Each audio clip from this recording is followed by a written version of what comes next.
Now at 10, the Miami City Council discusses a lease agreement with the Boys and Girls Club. Plus, in the wake of 2 teen suicides, Oklahoma lawmakers send a bill targeting bullying through the Senate. And the Joplin Job Center helps some students at Carl Junction High School prepare for the workforce. The 4 states' most watched news starts now. The Boys and Girls Club of Ottawa County has a new location in Miami. This is KOAM News at 10. I'm Dow Quick. Representatives of the Boys and Girls Club were in attendance as the Miami City Council tonight approved the agreement for a teen center and gymnasium behind 14th First Avenue Northwest. There were concerns by members of the group Friends of Coleman Theater that new facility would disrupt parking in the area. Before the meeting, the 2 groups came to a compromise. As of yesterday, the 2 groups got together on their own and then got together with the city. We had to iron out several details, but they came up with a compromise agreement that allows both sides to get some of what they're wanting. Nobody got everything that they were wanting, but the big thing is that the community came together and will benefit from the results of this agreement. The new facility will also provide a space for the Boys and Girls Club's Summer Youth Recreation Program. Bourbon County, Kansas residents will vote in May on a sales tax proposal to fund emergency services. County commissioners this week approved the resolution calling for a special election. If the measure is passed, it would add a 1/4 cent retail sales tax in the county for 5 years. That money would be used to establish and operate a Bourbon County Emergency Department. It comes after the emergency room in Fort Scott closed last year. The special election will be on May 14th. Let's check in with Chief Meteorologist Doug Heddy for a first look at the weather. Well, of course, we had severe thunderstorms once again for us today. 3 days in a row, we've had severe thunderstorms somewhere in the viewing area. Of course, it's been warm, it's been windy. Near 80 today, just 1 degree shy of the record. 59 is our average high, and that's going to be a lot closer to where we sit as we go into your Friday. All right, 64 in Joplin, 58 in Pittsburgh. Roads are dry, which is good. Temperatures are dropping. Our cold front has rolled through, so you can see low to mid 50s once you get into our northern counties. But all the showers and thunderstorms gone. We still have a couple little showers once you get into Benton County, maybe southern parts of McDonald County. But all the severe weather is really down across parts of Arkansas and eastern Oklahoma. And that's where it's going to stay as we go through the overnight hours. We'll drop back to about 46 degrees. Of course, we're going to look at your Friday and into the weekend here in just a bit. See you soon. Drivers in Arkansas will no longer be able to list a gender other than their birth gender on their driver's licenses. That's after a 2010 policy allowing gender-neutral drivers to list X as their gender was rescinded yesterday. Officials say licenses and IDs already issued with the X designation will remain valid through the existing expiration date. The listed gender must now be either male or female for new licenses. The new rule takes effect immediately. The Oklahoma Senate today passed a bill aimed at preventing severe bullying that can spur a young person's suicide. The measure comes after 2 Oklahoma teens committed suicide, apparently brought on by bullying. That bill now goes to the House. If passed, the bill would make it unlawful to threaten, intimidate, or harass or threaten to inflict injury, physical harm, or severe emotional distress to another person. It would have escalating punishments for each offense up to 10 years in prison. A jury returned a verdict in the case of James Crumley, the father of a Michigan teenager who went on a shooting rampage at school. Andres Gutierrez has that story. James Crumley shook his head as he listened to the verdict, guilty on 4 counts of involuntary manslaughter. The 47-year-old is the father of Ethan Crumley, the Michigan teenager who killed 4 students in a 2021 school shooting. Prosecutors argued James Crumley should be held criminally responsible for his son's rampage because he failed to prevent it. James Crumley was presented with the easiest, most glaring opportunities to prevent the deaths of these 4 students. And he did nothing. Crumbley was accused of failing to secure the gun his son used and for ignoring the teenager's mental health problems. His attorney said there was room for reasonable doubt. You heard no testimony and saw no evidence that James Crumbley knew what his son was planning. Last month, the jury found Ethan's mother, Jennifer Crumbley, guilty on the same counts. We find the defendant guilty of involuntary manslaughter. Her conviction was the first time in U.S. history that a parent has been found criminally responsible for a mass shooting committed by their child. Andres Gutierrez, CBS News, Pontiac, Michigan. Ethan Crumbley is serving life in prison for murder and terrorism. The students at Carl Junction High School were able to get a head start today as they prepare to take the next step in their lives. Representatives from the Joplin Job Center help students by reviewing their resumes, conducting mock interviews, and assisting students' job search. The event is targeted towards students who've decided to enter the workforce straight out of high school. I think it's important for the kids to start having these conversations, especially as they kind of decide, are they going to go straight into the workforce or maybe look at college, to have those conversations early, because interviews can be scary and looking for jobs can be scary. Joplin Job Center is also open to the public and offers the same services used today by those students. Now, Easter is not going to arrive till the end of the month, but look at this. The Easter Bunny has already arrived in Joplin. He's been hanging out at the North Park Mall, taking pictures with kids and pets. If you'd like to get your picture taken with the Easter Bunny, you should know he's available every day all the way up to the 31st. That means boys, girls, and even the pets. As long as the pets are okay with people, let them know that they should be on a collar and a leash as well. We could possibly take off the collar and leash while we're in the picture taking, just as long as the dog or the animal is okay with the Easter Bunny. I hope the dog likes Easter bunnies okay, or rabbits in general. Anyone interested can see the Easter Bunny from now until the 31st, from 11 in the morning until 8 at night. Missouri Southern hosted Augustana in an early doubleheader today. John's going to have highlights later in sports. But first, KUAM hosted the Pittsburgh Chamber of Commerce to a Thursday morning breakfast right here in the station. We'll tell you about it. Ashley's anniversary today. Senate Majority Leader Chuck Schumer, one of Congress's staunchest supporters of Israel, spoke out against Prime Minister Benjamin Netanyahu's leadership amid the war in Gaza. Bradley Blackburn has the latest. As Israel's war against Hamas rages on, the Senate's top Democrat delivered blistering remarks about the Jewish state's leader, Prime Minister Benjamin Netanyahu. Prime Minister Netanyahu has lost his way. He has put himself in coalition with far-right extremists. Senator Chuck Schumer, who is the first Jewish majority leader in the Senate, called on Israel to hold new elections, saying Netanyahu is standing in the way of peace in the region. If the events of the last few months have made anything clear, it is that Israel is surrounded by vicious enemies, and there are many people around the world who excuse and even support their aims to expel and kill Jews living in their hard-won land of refuge. More Democrats are pushing back against Israel as President Biden has stepped up public pressure on Netanyahu's government over the civilian death toll in Gaza. We need to be standing with Israel, and we need to give our friends and allies our full support. Top Republicans rebuked Schumer's remarks. You go back to October 7th, and you watched Hamas commit barbaric acts of murder against Israelis, murdering Jews, murdering babies, taking hostages, some that are still held today. Ahead of Israel's planned offensive in Gaza's southernmost town, the IDF says it plans to direct a significant number of the 1.4 million displaced Palestinians toward humanitarian islands in the center of the territory. Bradley Blackburn, CBS News, New York.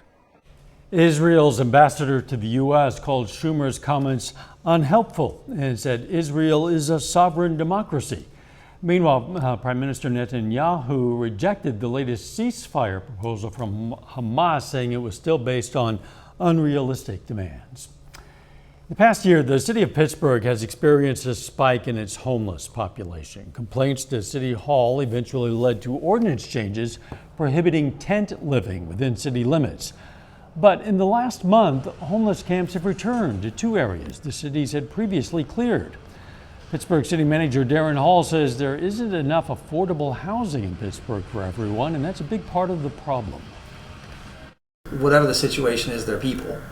Everything anybody says doesn't fall on deaf ears, but we've got to be real careful the way we treat the people in our community, whether they're the ones with airplanes or the ones that don't have shoes.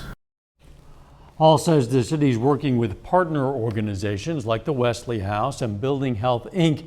to look for long-term solutions. You can read more about their current plan and watch our special 3-part report, Beyond Homeless, on our website at koamnewsnow.com. The food pantry at Wesley House is changing to a full choice pantry, meaning clients can select the food product that fits their dietary needs instead of volunteers picking out those products for them. This comes after Wesley House was awarded $25,000 from the Pathways to a Healthy Kansas grant.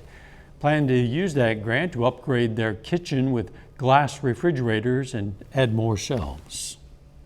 Client surveys that we did in 2023, where we found that many of our clients have dietary restrictions. Sometimes that's due to health conditions, and they pay attention to what they're eating, looking for low sodium things, whole grain things, and Client Choice is going to be able to give them the option.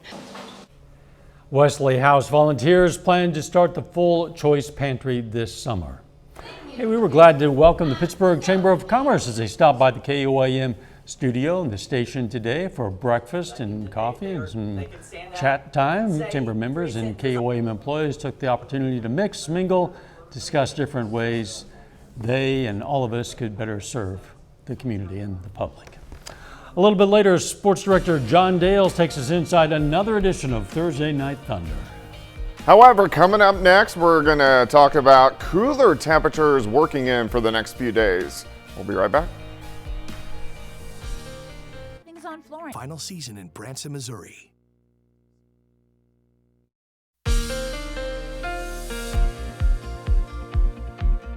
Well, it definitely turned out to be another stormy day for us today. We had thunderstorms during the morning hours, mainly our northern counties, and then thunderstorms again this afternoon, mainly in our southern counties. But it's looking pretty good for us right now. Nice shot of the Indigo Sky Casino and Resort just outside of Seneca, Missouri. All right, temperatures, they are dropping. You can see this wind shift line right through our southern counties, Grand Lake, Anderson, Bella Vista, through about Monette. Now we have northerly winds. Cooler air is working in. It's not cold, it's just cooler air.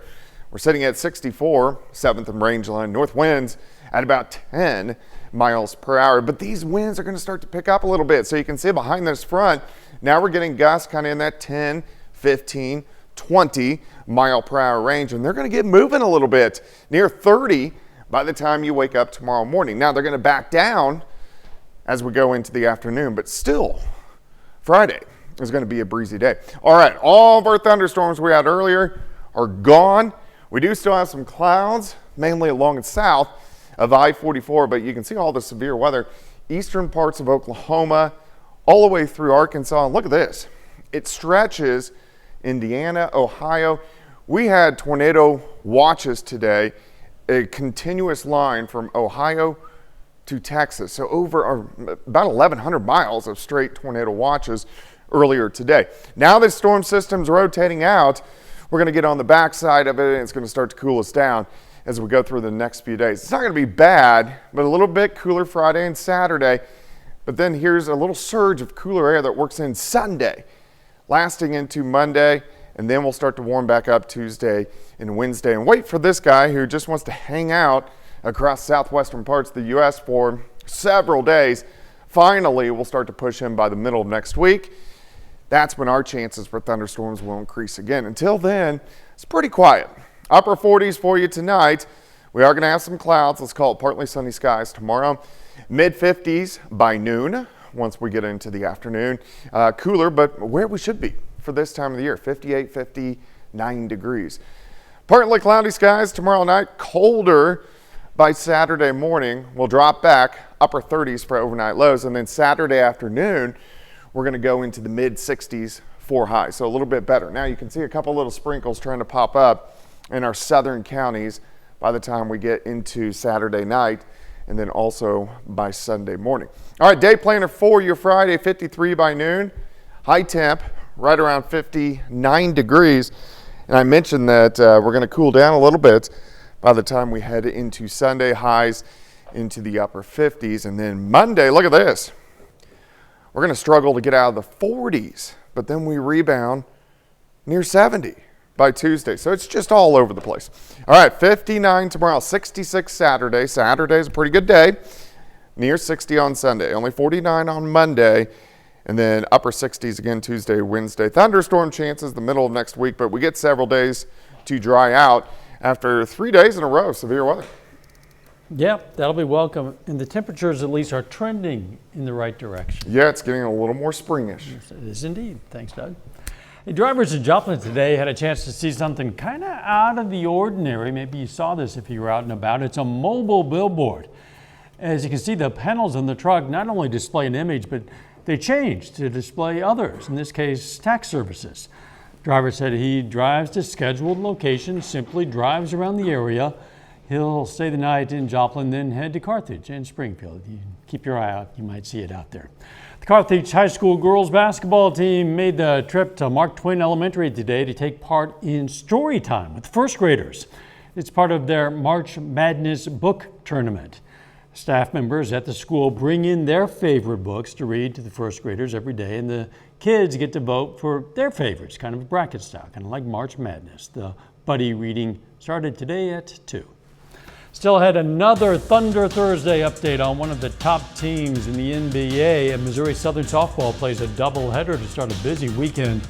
John Dales has those stories and more coming up next. You're up. Big Box, we're thinking about a new kitchen. Where should we start?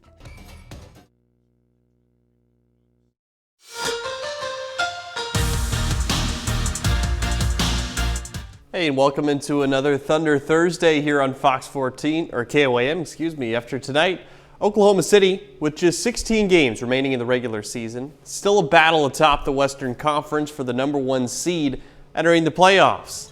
Now tonight, Thunder are in action at home, taking on the Mavericks, very late game. This comes after they lost to the Pacers on Tuesday night, which snapped a 9-game home winning streak. As we come on the air, OKC on top of Dallas by 2 points at halftime. Now a win would bring them back to a tie for the first place in the West with Denver. Now your next chance to watch the Thunder on our air comes a week from tomorrow. Thunder go north of the border to take on the Raptors. Earlier start than normal for that contest. Game tips off at 6. Pre-game show starts at 5:30 again. That's next week. Fox 14, our 5th Thunder Friday night of the season.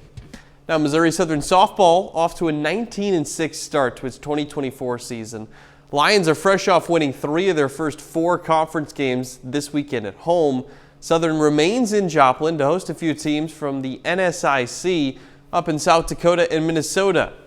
That begins early this morning, doubleheader against Augustana. Lions win the front end 3-2. In that game, outfielder Yasmin Vargas scores her 147th run in her collegiate career. That ties her with her former teammate, current assistant coach Josie Topai, for first all-time in program history in that area. Now to game 2 of the doubleheader. Lions look to go for the sweep against the Vikings. Started out in the bottom of the first inning. That's when Kara Amos singles up the middle. That brings in Taylor Knuckles to score, and the Lions go in front 1-0. Top of the second inning now, Vikings lead 2-1, and Kennedy Buckman splits the gap in right field for an RBI double. Augustana leads 3-1. Now to the bottom of the third, Southern down by 5. Taylor Knuckles hits a chopper for an RBI single. In comes Vargas to score. With that run, she becomes the all-time runs leader in Southern softball history. Top of the fourth, Augustana strikes again. Tori Shute with the ground ball sharply hit into center. Another run comes in to score. Now 2 hours of lightning delays prolonged this one for a while, but Southern loses the second game and splits the day with Augustana. NEO men's basketball begins its postseason journey tonight. Golden Norsemen enter the Region 2 tournament as the #2 seed. And the Norse live to fight another day. They breezed past NOC Enid in the regional quarterfinal. Final score 96-77. NEO advances to the semifinals. That's tomorrow night, where they'll face the winner of Murray State, NOC Tonkawa. Now, the Norse have a combined 3-1 record against the two of them in the regular season. D1 college basketball, Kansas State's run in the Big 12 tournament ends tonight. Wildcats fall to 7th-ranked Iowa State by 19 in the quarterfinals. KSU just outmatched tonight, trailed for nearly the entire game. Wildcats will now await their fate on Selection Sunday to see if they earn a bid to the NCAA tournament. More NFL free agency news. Late tonight, the Chiefs pick up another wide receiver. Marquise Hollywood Brown is coming to Kansas City. Yeah, and Doug and I were always talking Chiefs, and we're talking about it during the commercial break. See what that holds. But they need that deep threat. They need a speedster. MVS is out, and maybe Marquise Brown will deliver that. We'll see. We'll be right back. Brought the rock and roll edge to the Eagles. Grammy winner, a four-state hero. Point out to you that today is the 14th day of the third month. 3, 1, and 4. Those digits are crucial because they make March 14th National Pie Day. No, not pie as in apple pie or pizza pie, but pi, P-I, as in the mathematical constant 3.14, etc., represented by the Greek letter pi. It's the ratio of a circle's circumference to its diameter, which, by the way, is kind of the way you might cut a pie. According to nationaldaycalendar.com, the first major observance of Pi Day, P-I Day, was in 1988 at the San Francisco Exploratorium. Now, why it didn't occur to anybody before 1988, I don't know, but that's when someone said, hey, it's Pi Day. Yeah. Okay, the weather, boy, it's going to be looking better, I think. Yeah, tomorrow's going to be a nice day. Temperatures right back where we should be for this time of the year, near 60. 66 on Saturday. Final sports note. March Madness in the 4 states continues tomorrow. Pitt State women's basketball plays in the first round of the NCAA tournament. We'll look forward to that. Thanks for joining us. Don't forget the morning show starts at 5 a.m. and let's make it a great tomorrow.